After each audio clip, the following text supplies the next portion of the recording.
This is Masterpiece Tarot. I'm the Nerdy Healer. I just did a reading. Of course, having trouble with my camera. So I'm just going to recap really quickly. It's a masculine, feminine read, and I pulled some bridging cards here at the end. I'll just go through it. So on the masculine side, we have the Knight of Swords, clarified by the Hermit, the Fool, and the Three of Cups. This is a masculine energy who has been spending some time introspecting. He's ready to start something new, and he's rushing in with the truth. He might be rushing in to inform people about this with the Three of Cups.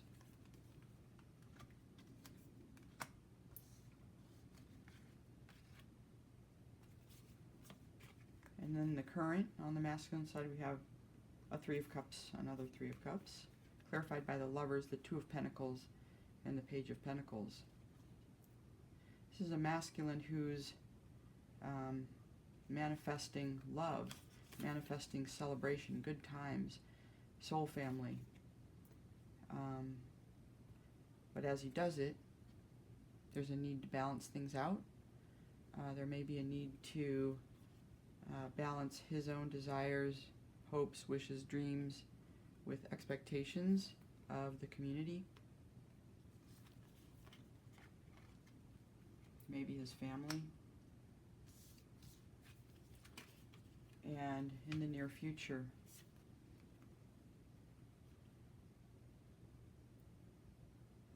again, this masculine, as he's building with that Three of Pentacles, he's needing to take kind of a strong stance to defend what he wants, to stand up for himself. There may be an awareness that, as you know, when we take leaps of faith into the unknown, when we start something new, a lot of times other things get left behind. That can be painful. It can be painful for him, painful for other people, if they don't agree or if their feelings are hurt or something. But we see here that he's determined to put himself into this position of the Nine of Cups, which is happiness, feeling fulfilled, and ready to get that last cup, which is the happy family card, where there's a couple. So this is a single card, and the next one is the family. So he's preparing to partner with somebody, I think. And on the feminine in the recent past, another swords card. So we had the Knight of Swords. On the masculine side here, we have the King of Swords. So feminine's embodying this energy of truth-seeking, integrity, cutting out what's not in alignment.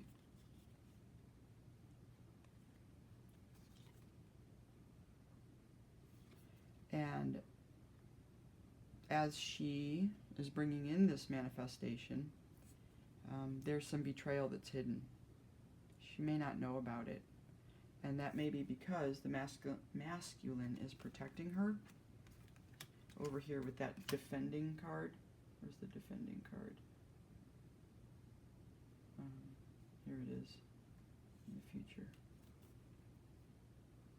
He's defending himself, but he also might be protecting her.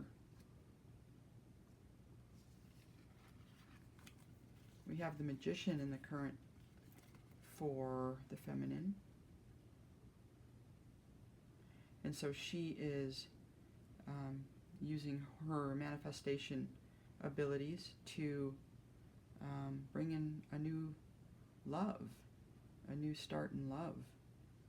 And I think, you know, part of this new start in love is this fruitful abundance here. Something that she's growing,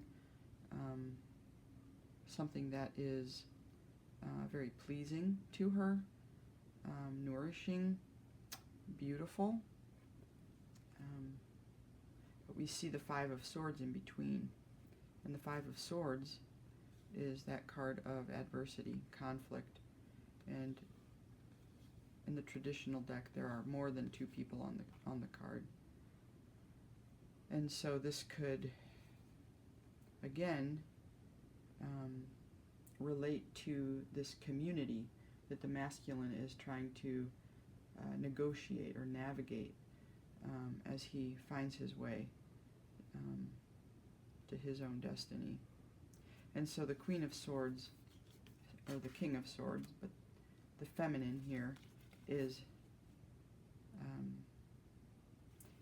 needing to possibly cut out some people, cut out, things that don't serve this manifestation. If something's going to block or get in the way of this manifestation and this growth, then I think, the Queen of Swords will come in and take care of it. And the Death card in that final position, which is the near future. So death is an ending.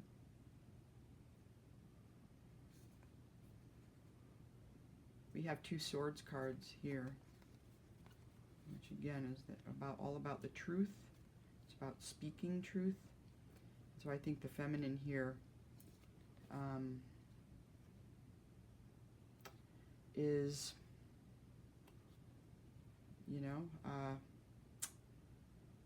manifesting with the Magician, endings, ending partnerships, right? Allowing things to die so that new things can be born, namely this new relationship, this Ace of Cups, right? And then I drew these bridging cards. The Queen of Pentacles here, this is a nurturing feminine, she's abundant, and we see here these two swords kind of bookending the Queen of Pentacles, these masculine energies, and it's almost as if they're defending her. She's sort of this, she's the queen. It's like, how in nature sometimes animals will protect their queen, right? And so that's kind of what's been happening here. Everything that's been happening has been about protecting this Queen of Pentacles, which is the bridging energy between these two counterparts. There's an element of Queen of Pentacles between them that they're mutually invested in, which is quite beautiful. I think on the feminine side there is more awareness of a betrayal with the Moon and the Ten of Swords. There's a sense that this is happening, or it could be that it's hidden from her, but that it's happening on her side. Whereas over here, the dominant energy is the Hermit and the Fool, which is very much the masculine taking an inward journey. On the feminine side, it's more about taking action, manifesting something, and this is more an inward motion. Five of Cups is bridging in the current between the masculine and feminine. Again, this idea of loss, grief, sorrow. When new things come in, old things have to go to make room. And on the masculine side especially, we're talking a lot about community. We've got the Three of Cups, we have, the Three of Swords and the Three of Pentacles, and a Three of Cups. So yeah, two Three of Cups. So lots of social dynamics to navigate, maybe family dynamics, other people that may feel some kind of way about this, about what's happening. And I think it's felt on both sides. Because with Queen of Pentacles, we do have somebody who is probably empathic, and so there's a feeling of, I wouldn't say regret, but when a person is empathic, they understand the sorrows that other people feel. They can put themselves in other people's shoes and understand why somebody might be feeling a loss. You know, might even, you know, be loss of partnerships with the Lover's card here. Loss of a lover. A bridging energy here in the near future is the Nine of Cups, which is directly beside the Nine of Cups here. Nine of Cups is that wish fulfillment. Somebody has almost reached the Ten of Cups, which is like that happy family card. There's a couple and a couple of kids and a little rainbow. So this is a single person preparing for union. This is a single person who is almost, or if not at, the end of that journey. And it's on both sides, but it's especially next to the Nine of Pentacles on the masculine side.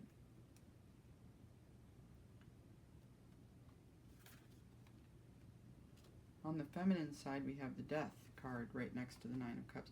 So I think that the message I'm getting here is that there may be a period of time here in the near future where there's a need to remain single.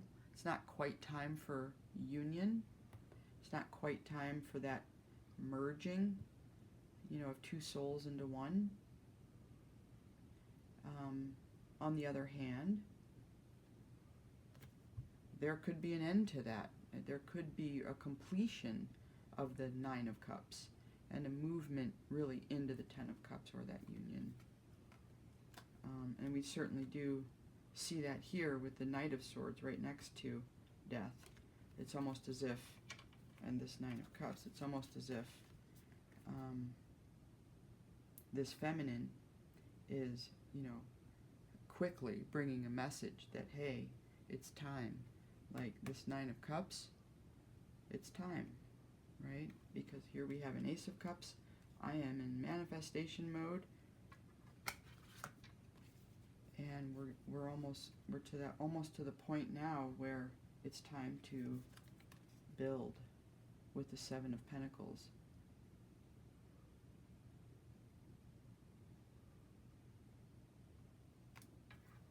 So I like this reading. I think it's pretty straightforward. I think it speaks to a couple that has almost completed the, you know, journey to the marriage. It's quite clear. I like this reading. All right. Thank you, Spirit. Bye for now.